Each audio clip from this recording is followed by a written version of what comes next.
ನಮಸ್ಕಾರ ಫ್ರೆಂಡ್ಸ್, ನಾನು ಶ್ವೇತಾ ರಾಜೇಂದ್ರನ್ ಮಾತಾಡ್ತಾ ಇರೋದು ಲಕ್ಷ್ಮಿತಾ ರಾಯರ ಮಗಳು ಕನ್ನಡ ಯೂಟ್ಯೂಬ್ ಚಾನಲ್ಗೆ ತಮ್ಮೆಲ್ಲರಿಗೂ ಆತ್ಮೀಯವಾದ ಸ್ವಾಗತ. ಸ್ನೇಹಿತರೆ, ನಾನಿವತ್ತು ನಿಮಗೆ ವಿಶೇಷವಾಗಿ ಈ ಯೂಟ್ಯೂಬ್ ಸ್ಟಾರ್ಟ್ ಮಾಡಿರೋ ಅಂಥವ್ರಿಗೆ ನನಗೆ ಗೊತ್ತಿರೋಂಥ ಚಿಕ್ಕ ಪುಟ್ಟ ಟಿಪ್ಸ್ನ ನಾನು ನಿಮಗೆ ತಿಳಿಸೋಕ್ಕೆ ಇಷ್ಟಪಡ್ತೀನಿ. ಯಾಕಂದರೆ ನೋಡಿ, ನಾವು ಈ ಒಂದು ಯೂಟ್ಯೂಬ್ ಚಾನಲ್ ನಾವು ಪ್ರಾರಂಭ ಮಾಡಿದ್ದೀವಿ ಅಂತಂದರೆ ನಾವು ಕೆಲವೊಂದು ಸಣ್ಣ ಪುಟ್ಟ ತಪ್ಪುಗಳನ್ನು ಮಾಡ್ತಾ ಇರ್ತೀವಿ. ಆ ಸಣ್ಣ ಪುಟ್ಟ ತಪ್ಪುಗಳನ್ನು ನಾವು ಸರಿ ಮಾಡ್ಕೊಳ್ಳೋದ್ರ ಬಗ್ಗೆ ನನಗೆ ಗೊತ್ತಿರೋ ಅಂಥ ಟಿಪ್ಸ್ಗಳನ್ನ ಅಥವಾ ನನಗೆ ಗೊತ್ತಿರೋ ಅಂಥ ಕೆಲವೊಂದು ಚಿಕ್ಕ ಪುಟ್ಟ ವಿಷಯಗಳನ್ನ ನಾನು ನಿಮಗೆ ತಿಳಿಸೋಕ್ಕೆ ಇಷ್ಟಪಡ್ತೀನಿ. ನೋಡಿ, ಮೊದಲಿಗೆ ನಾವು ಯೂಟ್ಯೂಬ್ ಚಾನಲ್ನ ನಾವು ಕ್ರಿಯೇಟ್ ಮಾಡಿದ್ದೀವಿ ಅಂತ ಅಂದರೆ ಅದಕ್ಕೆ ನಾವು ಮುಖ್ಯವಾಗಿ ಆ ಚಾನಲ್ನ ನಾವು ಮೇಂಟೈನ್ ಮಾಡಬೇಕು ಅಂದರೆ ಮುಖ್ಯವಾಗಿ ನಮಗೆ ತಾಳ್ಮೆ ಅಗತ್ಯ ಖಂಡಿತವಾಗ್ಲೂ ಇರುತ್ತೆ.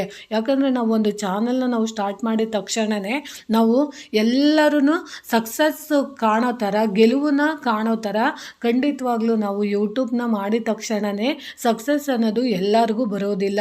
ಯಾಕಂದರೆ ಇಲ್ಲಿ ಯೂಟ್ಯೂಬ್ ಚಾನಲ್ನ ನಾವು ಕ್ರಿಯೇಟ್ ಮಾಡ್ತೀವಿ ಅಂದರೆ ಮೊದಲಿಗೆ ನಾವು ಮೈಂಡ್ ಸೆಟ್ನ ನಾವು ಫಿಕ್ಸ್ ಮಾಡ್ಕೊಬೇಕು. ಯಾಕೆ ನಾವು ಈ ಮೈಂಡ್ ಸೆಟ್ನ ನಾವು ಫಿಕ್ಸ್ ಮಾಡ್ಕೊಬೇಕು ಅಂದರೆ ಯಾರಿಗೆ ತಾಳ್ಮೆ ಇರುತ್ತೋ ಅಂಥವರು ಮಾತ್ರ ನಾವು ಯೂಟ್ಯೂಬ್ ಚಾನಲ್ ಅನ್ನೋದನ್ನ ನಾವು ನಾವು ಮಾಡ್ಕೋಬೇಕಾಗುತ್ತೆ. ಯಾಕಂದರೆ ತಾಳ್ಮೆ ಇಲ್ಲ ಅಂತಂದರೆ ನೀವು ಇವತ್ತು ಒಂದು ವಿಡಿಯೋನ ಅಪ್ಲೋಡ್ ಮಾಡಿಬಿಟ್ಟಿದ್ದೀವಿ, ನಾವು ಸುಮಾರು ವಿಡಿಯೋನ ಅಪ್ಲೋಡ್ ಮಾಡಿದ್ದೀವಿ, ನಮ್ಮ ವಿಡಿಯೋ ಎಲ್ಲ ಹೋಗ್ತಾ ಇದೆ, ವ್ಯೂಸ್ ಎಲ್ಲ ಬರ್ತಾ ಇದೆ, ನಮಗೆ ಒಂದು ತಿಂಗಳಲ್ಲೇ ಸಕ್ಸಸ್ ಬಂದ್ಬಿಡುತ್ತೆ ಅಥವಾ ಒಂದು ವರ್ಷದಲ್ಲೇ ಸಕ್ಸಸ್ ಬರುತ್ತೆ ಅಂತ ನೀವೇನಾದರೂ ಕನಸಿನ ಗೋಪುರನ ಕಟ್ಕೊಂಡಿದ್ರೆ ಖಂಡಿತವಾಗ್ಲೂ ಆಗೋದಿಲ್ಲ. ಯಾಕಂದರೆ ಎಲ್ಲರ ಚಾನಲ್ಗಳಲ್ಲಿ ಹಾಕುವಂಥ ವಿಡಿಯೋಸು ಎಲ್ಲರಿಗೂ ಒಂದೇ ಸರಿ ಬೇಗ ಗೆಲುವು ಸಿಗುತ್ತೆ ಅನ್ನೋದು ಖಂಡಿತವಾಗ್ಲೂ ತಪ್ಪು.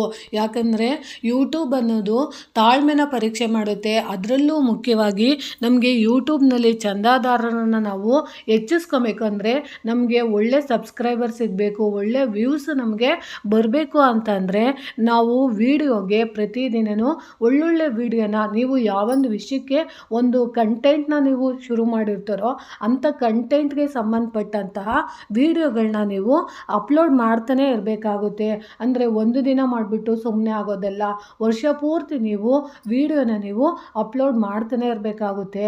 ಆ ವಿಡಿಯೋದಲ್ಲಿ ಅವರು ಚಾನಲ್ ಕಡೆ ಅಂತವರು ನಮ್ಮ ವಿಡಿಯೋಸ್ನ ನೋಡಿ, ಅಂದರೆ ಅದರಲ್ಲಿ ನಾವು ಮಾಡಿರೋಂಥ ವಿಡಿಯೋ ಚೆನ್ನಾಗಿದೆಯಾ ಇಲ್ವಾ, ಅಥವಾ ನಾವು ಯಾವುದೋ ಒಂದು ವಿಷಯದ ಬಗ್ಗೆ ನಾವು ಎಷ್ಟು ಚೆನ್ನಾಗಿ ಅರ್ಥ ಮಾಡಿಕೊಂಡು ಅದನ್ನು ನಾವು ಜನರಿಗೆ ಹೇಳ್ತಾ ಇದ್ದೀವಿ ಅನ್ನೋದು ಕೂಡ ಅವರು ಜಡ್ಮೆಂಟ್ನ ಮಾಡ್ತಾರೆ.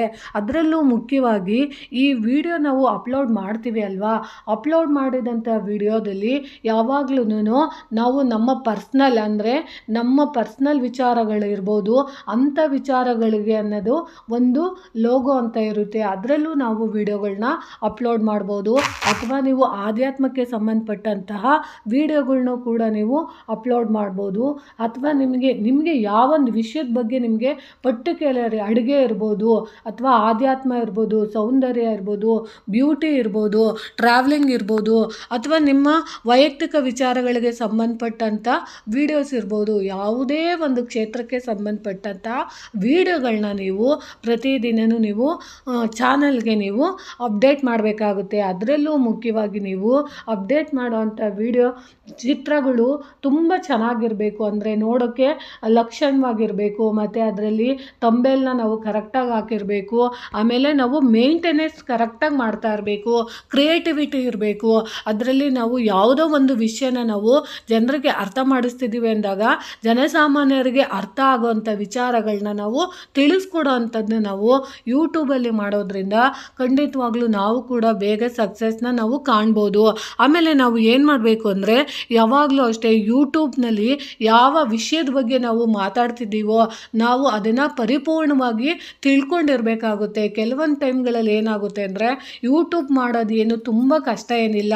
ನೀವು ಯೂಟ್ಯೂಬ್ನ ನೀವು ಚಾನಲ್ ಸ್ಟಾರ್ಟ್ ಮಾಡಬೇಕು ಅಂದರೆ ಒಂದು ಅರ್ಧ ಗಂಟೆ ಒಳಗಡೆ ನಾವು ಚಾನಲ್ನ ಮಾಡ್ಕೊಂಬಿಡ್ಬೋದು. ಆದರೆ ಚಂದಾದಾರನ ನಾವು ಯೂಟ್ಯೂಬ್ ಚಾನಲ್ನ ನಾವು ಕ್ರಿಯೇಟ್ ಮಾಡ್ಕೊಂಡಿದ್ದ ನಂತರ ನಾವು ಮೇಂಟೈನ್ ಮಾಡೋದಿರುತ್ತೆ ಗೊತ್ತಾ, ಅದು ತುಂಬ ಕಷ್ಟ ಆಗುತ್ತೆ. ನಾವು ಹೇಳ್ಕೊಂಡಷ್ಟು ಸುಲಭವಾಗಿ ನಮಗೆ ವ್ಯೂಸ್ ಆಗಲಿ ಸಬ್ಸ್ಕ್ರೈಬರ್ ಆಗಲಿ ಖಂಡಿತವಾಗ್ಲೂ ಸಿಗೋದಿಲ್ಲ.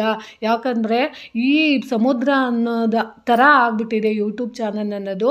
ಜಾಸ್ತಿ ಜನ ಇರ್ತಾರೆ, ಅವರುಗಳ ಮಧ್ಯದಲ್ಲಿ ನಮ್ಮನ್ನು ನಾವು ಗುರುತಿಸ್ಕೊಬೇಕು ಅಂದರೆ ನಮಗೂ ಸಹ ಆ ವಿಷಯದ ಬಗ್ಗೆ ಜ್ಞಾನ ಇರಬೇಕಾಗುತ್ತೆ. ಸುಮ್ಮನೆ ಏನೋ ಯೂಟ್ಯೂಬಲ್ಲಿ ನಾವು ಯಾವುದೋ ಒಂದು ವಿಡಿಯೋ ಹಾಕಿದ ತಕ್ಷಣ ಕ್ಲಿಕ್ ಆಗಿಬಿಡ್ತೀವಿ ಅಂತ ಅಂದ್ಕೊಳ್ಳೋದು ಖಂಡಿತವಾಗ್ಲೂ ಆಗೋದಿಲ್ಲ. ಯಾಕಂದರೆ ನಾವು ಯೂಟ್ಯೂಬ್ನ ನಾವು ಸ್ಟಾರ್ಟ್ ಮಾಡಿದಾಗ ನಮಗೆ ಯಾವೊಂದೇ ವಿಷಯದ ಬಗ್ಗೆ ನಮಗೆ ಅಲ್ಪ ಸ್ವಲ್ಪನಾದ್ರೂ ಅದ್ರ ಬಗ್ಗೆ ಆಸಕ್ತಿ ಇರಬೇಕು. ಅದ್ರ ಬಗ್ಗೆ ಪರಿಪೂರ್ಣವಾದ ಜ್ಞಾನ ಇದ್ದಾಗ ಮಾತ್ರ ನಾವು ಯೂಟ್ಯೂಬ್ ಚಾನಲಲ್ಲಿ ಒಳ್ಳೆ ವ್ಯೂಸನ್ನ ಅಥವಾ ಒಳ್ಳೆ ಸಬ್ಸ್ಕ್ರೈಬರ್ನ ನಾವು ಪಡ್ಕೊಳ್ಳೋಕ್ಕೆ ಸಾಧ್ಯ ಆಗುತ್ತೆ. ಅದರಲ್ಲೂ ಮುಖ್ಯವಾಗಿ ನಾವು ಯೂಟ್ಯೂಬ್ನ ಮಾಡ್ತಾ ಇದ್ದೀವಿ ಅಂದರೆ ನಮಗೆ ಪೇಷನ್ಸ್ ಅನ್ನೋದು ತುಂಬಾ ಮುಖ್ಯ ಆಗಿರುತ್ತೆ. ಅದನ್ನು ನೀವು ಖಂಡಿತವಾಗ್ಲೂ ಅರ್ಥ ಮಾಡ್ಕೊಂಡಿರಬೇಕು. ಆಮೇಲೆ ಏನು ಮಾಡ್ಬಿಡ್ತೀರಾ ಅಂದರೆ ನೀವು ಯೂಟ್ಯೂಬ್ನ ಎಷ್ಟೋ ಜನ ಮನೆಗಳಲ್ಲಿ ಈಗ ಮೊದಲಿನ ಥರ ಇವಾಗ ಟಿ ವಿಗಳು ನೋಡೋದಾಗಿರಲಿ ಅಥವಾ ಥಿಯೇಟರ್ಗೆ ಹೋಗಿ ಫಿಲಮ್ಗಳನ್ನ ನೋಡೋದು ಜನ ಕಡಿಮೆ ಆಗಿದ್ದಾರೆ. ಈ ಸಮಯದಲ್ಲಿ ಮುಖ್ಯವಾಗಿ ನಮಗೆ ಎಲ್ಲರ ಕೈಗಳಲ್ಲೂ ಮೊಬೈಲ್ ಅನ್ನೋದು ತುಂಬ ಇರುತ್ತೆ. ಆ ಮೊಬೈಲನ್ನು ಅವರು ಯೂಸ್ ಮಾಡಿಕೊಂಡು ಈಗ ಸೋಷಿಯಲ್ ಮೀಡಿಯಾದಲ್ಲಿ ಬರೋ ಅಂಥ ಅದನ್ನ ಪ್ರೋಗ್ರಾಮ್ಗಳನ್ನ ಜಾಸ್ತಿ ಇಷ್ಟಪಡೋದ್ರಿಂದ ಆ ಸೋಷಿಯಲ್ ಮೀಡಿಯಾದಲ್ಲಿ ಬರೋ ಅಂಥ ಒಂದು ಕೇಂದ್ರೀಕೃತವಾದ ಒಂದು ಸ್ಥಾನನ ಪಡ್ಕೊಂಡಿದೆ ಅಂದರೆ ಅದು ಒಂದು ಯೂಟ್ಯೂಬ್ ಆಗಿದೆ. ಅದರಲ್ಲೂ ಮುಖ್ಯವಾಗಿ ಈ ಯೂಟ್ಯೂಬ್ ಅನ್ನೋದು ಯೂತ್ಗಳಿಗೆ ತುಂಬಾ ಹೆಲ್ಪ್ ಆಗಿದೆ. ಯಾಕೆ ಹೇಳ್ತಿದ್ದೀನಿ ಅಂದರೆ ಈ ಯೂಟ್ಯೂಬ್ ಅನ್ನೋದು ಎಷ್ಟೋ ಜನರ ಜೀವನಕ್ಕೆ ಅನುಕೂಲ ಮಾಡಿಕೊಟ್ಟಿದೆ ನೋಡಿ. ಇದರಿಂದ ಕೆಲವೊಬ್ಬರಿಗೆ ಕೆಟ್ಟದ್ದು ಆಗಿರ್ಬೋದು, ಒಳ್ಳೆಯದು ಆಗಿರ್ಬೋದು. ಆದರೆ ನಿಜವಾಗ್ಲೂ ಹೇಳ್ತೀನಿ, ಈ ಯೂಟ್ಯೂಬ್ ಅನ್ನೋದು ನಮ್ಮ ಜೀವನದಲ್ಲಿ ಎಷ್ಟೋ ಮಹಿಳೆಯರಿರ್ಬೋದು, ಎಷ್ಟೋ ಬಡ ಕುಟುಂಬಗಳಿಗೆ ಜೀವನಕ್ಕೆ ಒಂದು ಆಧಾರ ಮಾಡಿಕೊಟ್ಟಿದೆ.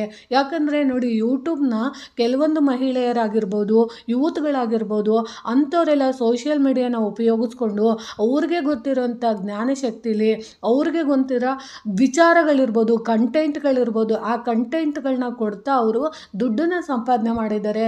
ಯಾಕೆ ಅಂದರೆ ನೋಡಿ, ಸುಮಾರು ಜನ ನಾನು ನೋಡಿದ್ದೀನಿ ಯೂಟ್ಯೂಬ್ನ ಸ್ಟಾರ್ಟ್ ಮಾಡಿ ಕೆಲವೊಬ್ಬರು ಮನೆ ತೊಗೊಂಡಿದ್ದಾರೆ, ಸೈಡ್ ತೊಗೊಂಡಿದ್ದಾರೆ, ಒಡವೆ ತೊಗೊಂಡಿದ್ದಾರೆ, ಜೀವನ ಕಟ್ಕೊಂಡಿದ್ದಾರೆ. ಯೂಟ್ಯೂಬ್ಗೋಸ್ಕರನೇ ಎಷ್ಟೋ ಜನ ಬಾಡಿಗೆ ಮನೆಗಳನ್ನ ಮಾಡಿಕೊಂಡು ಆ ಮನೆಗಳಲ್ಲಿ ಇದ್ಕೊಂಡು ಅವ್ರ ಜೀವನನ ರೂಪಿಸ್ಕೊಂಡು ಅವರಿಗೆ ಗೊತ್ತಿರೋಂಥ ವಿಷಯಗಳನ್ನ ಕಂಟೆಂಟ್ಗಳನ್ನ ಪ್ರಾರಂಭ ಮಾಡಿ ಅದರಿಂದ ಅವರು ಯೂಟ್ಯೂಬ್ಗಳಿಂದ ಬೇಕಾದಷ್ಟು ದುಡ್ಡನ್ನು ಸಂಪಾದನೆ ಮಾಡಿದ್ದಾರೆ. ಯಾಕೆ ಅಂತ ಅಂದರೆ ಈ ಸೋಷಿಯಲ್ ಮೀಡಿಯಾದಲ್ಲಿ ಜನರಿಗೆ ಬೇಗ ರೀಚ್ ಆಗ್ತಾ ಇರೋದು ಮುಖ್ಯವಾಗಿ ಯೂಟ್ಯೂಬ್ ಅನ್ನೋದು ಮತ್ತು ಇನ್ನೊಂದು ಫೇಸ್ಬುಕ್ಕು ಮತ್ತು ನೀವು ಏನಾದರೂ ಹೆಸರನ್ನು ನೀವು ಮಾಡಬೇಕು ಅಂದರೆ ಇನ್ಸ್ಟಾಗ್ರಾಮ್ ಇದನ್ನು ಉಪಯೋಗಿಸ್ಕೊತಿದ್ದಾರೆ. ಅದರಲ್ಲೂ ಮುಖ್ಯವಾಗಿ ಮಹಿಳೆಯರ ಮನಸ್ಸು ಕದ್ದಂಥದ್ದು ಮುಖ್ಯವಾಗಿ ಎಲ್ಲರಿಗೂ ಆಕರ್ಷಣವಾಗಿ ಕೇಂದ್ರಬಿಂಬಿತವಾಗಿರೋದು ಅಂದರೆ ಯೂಟ್ಯೂಬಿಂದ ನಮಗೆ ಎಷ್ಟು ಅನುಕೂಲ ಆಗ್ತಿದೆ ಅಂತಂದರೆ ಎಷ್ಟೋ ಜನರಿಗೆ ಕೆಲವೊಂದು ವಿಚಾರಗಳು ಖಂಡಿತವಾಗ್ಲೂ ಗೊತ್ತಿರಲಿಲ್ಲ. ಪೂಜೆ ಪುನಸ್ಕಾರ ಇರ್ಬೋದು, ಅಡುಗೆ ಇರ್ಬೋದು, ಅಥವಾ ಯಾವುದೋ ಒಂದು ದೇವಸ್ಥಾನದ ವಿಳಾಸ ಇರ್ಬೋದು, ಅಥವಾ ಯಾವುದೋ ಒಂದು ರೀತಿಯ ವಿಷಯ ಅಂದರೆ ಯಾವುದೋ ಒಂದು ವಿಷಯದ ಬಗ್ಗೆ ನಮಗೆ ಮೊದಲಿಗಿಂತ ಹೆಚ್ಚಿಗೆ ಇದು ಯೂಟ್ಯೂಬ್ ಅನ್ನೋದು ತಿಳಿಸ್ಕೊಡ್ತಿದೆ. ಮೊದಲು ಯಾವುದೋ ಒಂದು ವಿಷಯನ ನಾವು ತಿಳಿಬೇಕು ಅಂದರೆ ಯಾರಾದರೂ ದೊಡ್ಡವ್ರ ಹತ್ರನೇ ಹೋಗ್ಬೇಕಾಗಿರುತ್ತೆ, ಅಂತ ಗೊತ್ತಿರೋ ಅಂಥವ್ರ ಜೊತೆನೇ ನಾವು ಮಾತಾಡಬೇಕಾಗುತ್ತೆ. ಆ ರೀತಿ ಇರೋಂಥ ಪದ್ಧತಿಗಳಲ್ಲಿ ಇವಾಗ ಯೂಟ್ಯೂಬ್ ಅನ್ನೋದು ಬಂದಾಗಲಿಂದ ಎಷ್ಟೋ ಜನರಿಗೆ ತುಂಬಾ ಅನುಕೂಲ ಮಾಡಿಕೊಟ್ಟಿದೆ. ಅದರಲ್ಲೂ ನೀವು ಏನು ಮಾಡಬೇಕು ಅಂದರೆ ಈ ಚಾನಲ್ನ ನಾವು ಯೂಟ್ಯೂಬ್ನ ನಾವು ಸ್ಟಾರ್ಟ್ ಮಾಡಿದ ನಂತರ ಅದಕ್ಕಾಗಿ ಪ್ರತಿದಿನ ನಾವು ಒಂದಿಷ್ಟು ಸಮಯನ ಅದಕ್ಕಾಗಿ ಮೀಸಲಿಡಬೇಕಾಗುತ್ತೆ. ಆಮೇಲೆ ಮುಖ್ಯವಾಗಿ ನೀವು ಚಾನಲ್ನ ನೀವು ಓಪನ್ ಮಾಡ್ತಿದ್ದೀರಾ ಅಂತಂದರೆ ಮೊದಲಿಗೆ ನೀವು ಅದ್ರ ಬಗ್ಗೆ ಪರಿಪೂರ್ಣವಾಗಿ ತಿಳ್ಕೊಂಡು ನೀವು ಚಾನಲ್ನ ಕ್ರಿಯೇಟ್ ಮಾಡಿ. ಚಾನಲ್ನ ನೀವು ಕ್ರಿಯೇಟ್ ಮಾಡುವಾಗ ಮುಖ್ಯವಾಗಿ ನೀವು ನಿಮ್ಮ ಅಡ್ರೆಸ್ ಅಂದರೆ ನಿಮಗೆ ನಿಮ್ಮ ಮನೆಯ ವಿಳಾಸ ಮತ್ತು ನಿಮ್ಮ ಡೇಟ್ ಆಫ್ ಬರ್ತು, ನಿಮ್ಮ ಜಿಮೇಲು ಮತ್ತು ನೀವು ಯಾವುದೋ ಚಾನಲ್ ಬಗ್ಗೆ ಒಂದು ಹೆಸರಿಡಬೇಕು ಅಂತ ಅಂದ್ಕೊಂಡಿದ್ದೀರೋ ಅದನ್ನು ಕೂಡ ನೀವು ಒಂದು ನೋಟ್ಬುಕ್ಕಲ್ಲಿ ನೀವು ಬರ್ಕೊಂಡು ನಿಮ್ಮ ಒಂದು ಮೊಬೈಲ್ ನಂಬರ್ ಕೂಡ ಅದರಲ್ಲಿ ನೀವು ಬರ್ಕೊಂಡು ಯೂಟ್ಯೂಬ್ನ ನೀವು ಚಾನಲ್ನ ಕ್ರಿಯೇಟ್ ಮಾಡ್ಕೊಬೇಕಾಗುತ್ತೆ. ಯಾಕೆ ಇದನ್ನೆಲ್ಲ ಹೇಳ್ತಿದ್ದೀನಿ ಅಂದರೆ, ಮುಖ್ಯವಾಗಿ ನೀವು ಈ ಯೂಟ್ಯೂಬ್ನ ಚಾನಲ್ನ ನೀವು ಸ್ಟಾರ್ಟ್ ಮಾಡುವಾಗ ನೀವು ಏನು ಇಮೇಲ್ ಕೊಟ್ಟಿರ್ತೀರ ಅದು ನಿಮಗೆ ಕೊನೆಯವರೆಗೂ ಬೇಕಾಗಿರುತ್ತೆ. ಅದನ್ನು ನೀವು ಯಾವುದೇ ಕಾರಣಕ್ಕೂ ಕಳ್ಕೊಬಾರ್ದು. ಆಮೇಲೆ ನೀವು ಯೂಟ್ಯೂಬ್ ಚಾನಲ್ ಸ್ಟಾರ್ಟ್ ಮಾಡಿದಾಗ ನಿಮಗೆ ಬರೋವಂಥ ಪಿನ್ ಕೋಡ್ ಅನ್ನೋದು ಒಂದು ಬರುತ್ತೆ, ID ಬರುತ್ತೆ. ಆ ಪಿನ್ ಕೋಡ್ನ ನೀವು ಬರೆದು ಒಂದು ಕೈಯಲ್ಲಿ ನೀವು ಶೇಖರಣೆ ಮಾಡಿ ಇಟ್ಕೊಂಡಿರಬೇಕು. ಯಾಕಂದರೆ ನಿಮಗೆ ಒಳ್ಳೆ ವ್ಯೂಸು ಮತ್ತು ನಿಮ್ಮ ಚಾನಲ್ಲು ನಿಮಗೆ ಒಳ್ಳೆ ಹೆಸರನ್ನ ಮತ್ತು ಒಳ್ಳೆ ರೀತಿಲಿ ಹೋಗಿದ ನಂತರ ನಿಮಗೆ ಯಾವಾಗ ಚಾನಲ್ ಕ್ಲಿಕ್ ಆಗುತ್ತೋ ಗೊತ್ತಿಲ್ಲ. ಆಗ ಕ್ಲಿಕ್ ಆದಾಗ ನಿಮಗೆ ಚಾನಲ್ ಕಡೆಯಿಂದ ಒಂದು ಪಿನ್ ಕೋಡ್ ಬರುತ್ತೆ. ಅಂದರೆ ನಿಮಗೆ ನಿಮ್ಮ ಚಾನಲ್ಲು ನಮಗೆ ಅಪ್ರೂವಲ್ ಆಗಿದೆ ಅಂತ ಅವರು ನಿಮಗೆ ಒಂದು ಮೆಸೇಜ್ ರೀತಿಯಲ್ಲಿ ಕಳಿಸಿ ನಿಮ್ಮ ಡೀಟೇಲ್ಸ್ ಎಲ್ಲ ಕೇಳ್ತಾರೆ. ಆವಾಗ ನಿಮಗೆ ಇದು ಹೆಲ್ಪ್ ಆಗುತ್ತೆ. ಅದಕ್ಕೋಸ್ಕರ ನೀವು ಇದನ್ನು ಖಂಡಿತವಾಗ್ಲೂ ಒಂದು ಕಡೆ ಬರೆದು ಇಟ್ಕೊಂಡಿರಿ. ಆಮೇಲೆ ನೀವು ಯೂಟ್ಯೂಬ್ ಚಾನಲ್ ಸ್ಟಾರ್ಟ್ ಮಾಡ್ತಿದ್ದೀನಿ ಅನ್ನುವಾಗ ಮುಖ್ಯವಾಗಿ ನೀವು ಮೇಲನ್ನು ಹಾಕಬೇಕಾಗುತ್ತೆ. ಯಾಕಂದರೆ ನಿಮ್ಮ ಐಡೆಂಟಿಟಿ, ನಿಮ್ಮ ಚಾನಲ್ನ ಐಡೆಂಟಿಟಿಗೋಸ್ಕರ ನೀವು ನಿಮ್ಮದೇ ಆದಂತಹ ಮೇಲ್ನ ನೀವು ಕ್ರಿಯೇಟ್ ಮಾಡಿ ಒಂದು ಸಾರಿ ಪ್ರಾರಂಭದಲ್ಲಿ ನೀವು ಅಪ್ಲೋಡ್ ಮಾಡಿದಾಗ ಅಪ್ಲೋಡ್ ಮಾಡಿದಂಥದ್ದು ನಿಮಗೆ ಕೊನೆವರೆಗೂ ಇರುತ್ತೆ. ಆಮೇಲೆ ನೀವು ಯೂಟ್ಯೂಬ್ ಚಾನಲ್ ಸ್ಟಾರ್ಟ್ ಮಾಡಬೇಕು ಅನ್ನುವಾಗ ಪರಿಪೂರ್ಣವಾಗಿ ನೋಡಿ, ನನಗೆ ಗೊತ್ತಿರೋಂಥ ಚಿಕ್ಕ ಚಿಕ್ಕ ಟಿಪ್ಸ್ನ ಹೇಳ್ತಾ ಇದ್ದೀನಿ. ಮುಖ್ಯವಾಗಿ ನೀವು ಏನು ಮಾಡಬೇಕು ಅಂದರೆ ಪದೇ ಪದೇ ನೀವು ಹೆಸರುಗಳನ್ನ ಖಂಡಿತವಾಗ್ಲೂ ಬದಲಾಯಿಸೋಕೆ ಹೋಗಬೇಡಿ. ಒಂದು ಸಾರಿ ನೀವು ಆಲ್ರೆಡಿ ಇವಾಗ ಒಂದು ಚಾನಲ್ನ ಕ್ರಿಯೇಟ್ ಮಾಡಿ ಒಂದು ಹೆಸರನ್ನ ನೀವು ಪರ್ಟಿಕ್ಯುಲರ್ಲಿ ಇಟ್ಟಿದ್ದೀರಾ ಅಂತ ಅಂದ್ಕೊಳ್ಳಿ. ಆ ಹೆಸರನ್ನ ನೀವು ಕೊನೆಯವರೆಗೂ ಉಳಿಸ್ಕೊಳ್ಳೋದಕ್ಕೋಸ್ಕರನೇ ನೀವು ಆರಂಭದಲ್ಲೇ ನೀವು ಒಂದು ಒಳ್ಳೆಯ ಹೆಸರನ್ನ ನೀವು ನಿಮ್ಮ ಚಾನಲ್ಗೆ ಇಡಬೇಕು ಅಂದಾಗ ಒಂದು ಒಳ್ಳೆಯ ಹೆಸರನ್ನ ನೀವು ಮೊದಲೇ ಸೆಲೆಕ್ಟ್ ಮಾಡಿ ಇಡಬೇಕಾಗುತ್ತೆ. ಯಾಕೆ ನೀವು ಪದೇ ಪದೇ ನೀವು ಹೆಸರನ್ನ ಬದಲಾಯಿಸಿದಾಗ ಅದು ನಮಗೆ ಒಳ್ಳೆ ರೀತಿಲಿ ಸಕ್ಸಸ್ ಆಗೋದಿಲ್ಲ. ಯಾಕಂದರೆ ನಾವು ಪದೇ ಪದೇ ಹೆಸರನ್ನ ಬದಲಾಯಿಸಿದಾಗ ಜನರಿಗೆ ಕನ್ಫ್ಯೂಸ್ ಆಗುತ್ತೆ. ಇದೇನಪ್ಪ ನಾನು ಒಂದು ಚಾನಲ್ಗೆ ಒಂದು ನೇಮ್ ಅಂತ ಕೊಟ್ಟಿರ್ತೀವಿ, ಅದನ್ನು ಜನರಿಗೆ ಆಗಲೇ ನಾವು ಪ್ರಮೋಷನ್ ಮಾಡಿ ಹೇಳ್ಕೊಂಡಿದ್ದ ನಂತರ ಮತ್ತೆ ನಾವು ನೇಮ್ಗಳನ್ನ ನಾವು ಚೇಂಜ್ ಮಾಡ್ತಾ ಹೋದಾಗ ಜನರಿಗೆ ನಮ್ಮನ್ನು ಇಷ್ಟಪಡೋ ಅಂಥವ್ರು ಅಥವಾ ನಮಗೆ ಸಬ್ಸ್ಕ್ರೈಬರ್ ಆಗಿರೋ ಅಂಥವ್ರು ಅಥವಾ ನಮಗೆ ವ್ಯೂಸ್ ಬರ್ತಾ ಇರೋ ಅಂಥವ್ರು ಅದನ್ನು ನಮಗೆ ಬೇರೆ ಕನ್ಫ್ಯೂಸ್ ಆಗ್ತಾರೆ, ಅದ ಅಂತ. ಯಾಕಂದರೆ ಕೆಲವೊಬ್ಬರು ಯೂಟ್ಯೂಬ್ನ ನೋಡ್ತೀನಿ ಅಂತ ಅನ್ನೋರು, ಕೆಲವೊಬ್ಬರಿಗೆ ಎಲ್ಲರೂ ವಿದ್ಯಾವಂತರೇ ನೋಡ್ತಾರೆ ಅನ್ನೋಕ್ಕಾಗಲ್ಲ. ಕೆಲವೊಬ್ಬರಿಗೆ ಯೂಟ್ಯೂಬ್ನ ನೋಡೋಕ್ಕೂ ಬರಲ್ಲ. ಕೆಲವೊಬ್ಬರಿಗೆ ಅದು ಯಾವ ರೀತಿ ಚಾನಲಲ್ಲಿ ಓಪನ್ ಮಾಡಿ ನೋಡಬೇಕು ಅನ್ನೋದು ಗೊತ್ತಿರಲ್ಲ. ಆದರೆ ಕೆಲವೊಬ್ರು ಏನು ಮಾಡ್ತಾರೆ ಅಂದರೆ ನಿಮ್ಮದೇ ಆದ ರೀತಿಲಿ, ಅಂದರೆ ನೀವು ಹೇಳಿರ್ತೀರ ಅವಾಗ ಅವರು ನಿಮ್ಮದೇ ಆದ ಮುಖದ ಭಾವನೆಗಳಿಂದ ಅಥವಾ ಮುಖದ ಛಾಯಾಚಿತ್ರಗಳಿಂದ ಗುರುತಿಸ್ಕೊಂಡು ಇದು ಇವ್ರ ಚಾನಲ್ಲು ಅಂತ ಐಡೆಂಟಿಟಿ ಇಟ್ಕೊಂಡು ನೋಡ್ತಾ ಇರ್ತಾರೆ. ಅದಕ್ಕೋಸ್ಕರ ನೀವು ಏನು ಮಾಡಬೇಕು ಅಂದರೆ ಯಾವಾಗಲೂ ಅಷ್ಟೇ, ನೀವು ಒಂದು ಯೂಟ್ಯೂಬ್ ಚಾನಲ್ನ ನೀವು ಕ್ರಿಯೇಟ್ ಮಾಡ್ತೀರಾ ಅಂತಂದರೆ ಮುಖ್ಯವಾಗಿ ಚಾನಲ್ಗೆ ಒಂದು ಒಳ್ಳೆ ನೇಮ್ನ ಫಸ್ಟು ಇಡಬೇಕಾಗುತ್ತೆ. ಅದರಲ್ಲಿ ನಿಮಗೆ ಇಷ್ಟ ಆಗೋವಂಥದ್ದು ಯಾವುದೇ ಇರ್ಬೋದು, ದೇವರ ಹೆಸರು ಇಡ್ಬೋದು ಅಥವಾ ನಿಮ್ಮ ವೈಯಕ್ತಿಕ ವಿಚಾರಗಳಿಗೆ ಪೆಟ್ ನೇಮ್ಗಳು ಇಡ್ಬೋದು. ಯಾವುದೇ ಒಂದನ್ನು ನೀವು ಇಡೋದಕ್ಕಿಂತ ಮುಂಚೆ ಒಳ್ಳೆ ನೇಮ್ನ ನೀವು ಸೆಲೆಕ್ಟ್ ಮಾಡಿ ಇಟ್ಕೊಂಡಿರಬೇಕು. ಅದರಲ್ಲೂ ಮುಖ್ಯವಾಗಿ ನೀವು ಚಾನಲ್ನ ನೀವು ಕ್ರಿಯೇಟ್ ಮಾಡ್ತೀರಾ ಅಂತಂದರೆ ಮುಖ್ಯವಾಗಿ ನೀವು ಎಲ್ಲರೂ ಇಟ್ಟಿರೋ ಅಂಥ ನೇಮ್ಗಳನ್ನ ನೀವು ಇಡ್ತಾ ಬಂದರೆ ಖಂಡಿತವಾಗ್ಲೂ ನಿಮಗೆ ಚಾನಲ್ ಕ್ಲಿಕ್ ಆಗೋದಿಲ್ಲ. ಯಾಕಂದರೆ ಸಮುದ್ರ ಥರ ಇರೋವಂಥ ಯೂಟ್ಯೂಬಲ್ಲಿ ನಾವು ಬೇರೆಯವ್ರು ಇಟ್ಟಿರೋ ಅಂಥ ಹೆಸರುಗಳನ್ನ ನಾವು ಚಾನಲ್ಗೆ ಇಟ್ಟಾಗ ಎಲ್ಲರ ಚಾನಲ್ಗಳಲ್ಲೂ ನೇಮ್ ಲಿಸ್ಟ್ ಬರುತ್ತೆ. ಆವಾಗ ನಾವು ಅದನ್ನು ಹುಡ್ಕೋದಕ್ಕೆ ತುಂಬ ಕಷ್ಟ ಆಗುತ್ತೆ. ಅದಕ್ಕೋಸ್ಕರ ನಾವು ಯೂಟ್ಯೂಬ್ ಚಾನಲ್ನ ನಾವು ಕ್ರಿಯೇಟ್ ಮಾಡಬೇಕು ಅಂದರೆ ಮುಖ್ಯವಾಗಿ ಬೇರೆ ಹೆಸರು ಯಾರೂ ಹಿಡ್ದಿರೋ ಅಂಥ ಹೆಸರನ್ನ ನಾವು ಚಾನಲ್ಗೆ ನಾವು ಮೊದಲು ನೇಮ್ನ ಕೊಡಬೇಕಾಗುತ್ತೆ. ಅದು ನಿಮ್ಮ ಗಮನದಲ್ಲಿರಲಿ. ಆಮೇಲೆ ಮುಖ್ಯವಾಗಿ ನೀವು ಏನು ಮಾಡಬೇಕು ಅಂದರೆ ಯೂಟ್ಯೂಬ್ ಚಾನಲ್ನ ನಾವು ಕ್ರಿಯೇಟ್ ಮಾಡಬೇಕು ಅನ್ನುವಾಗ ಮುಖ್ಯವಾಗಿ ನಾವು ಏನು ಮಾಡಬೇಕು ಅಂದರೆ ನಾವು ಇಡ್ತೀವಲ್ಲ ಹೆಸರುಗಳು, ಅದು ಜಾಸ್ತಿ ಉದ್ದದ ಹೆಸರುಗಳನ್ನ ಖಂಡಿತವಾಗ್ಲೂ ಇಡೋಕ್ಕೆ ಹೋಗಬೇಡಿ. ಯಾಕಂದರೆ ಇವಾಗ ನೀವು ದೊಡ್ಡ ದೊಡ್ಡ ಹೆಸರುಗಳನ್ನ ನೀವು ಇಟ್ಟಾಗ ಏನಾಗುತ್ತೆ ಅಂದರೆ ಜನರಿಗೆ ಸರ್ಚ್ ಮಾಡೋದಕ್ಕೆ ತುಂಬ ಕಷ್ಟ ಆಗುತ್ತೆ.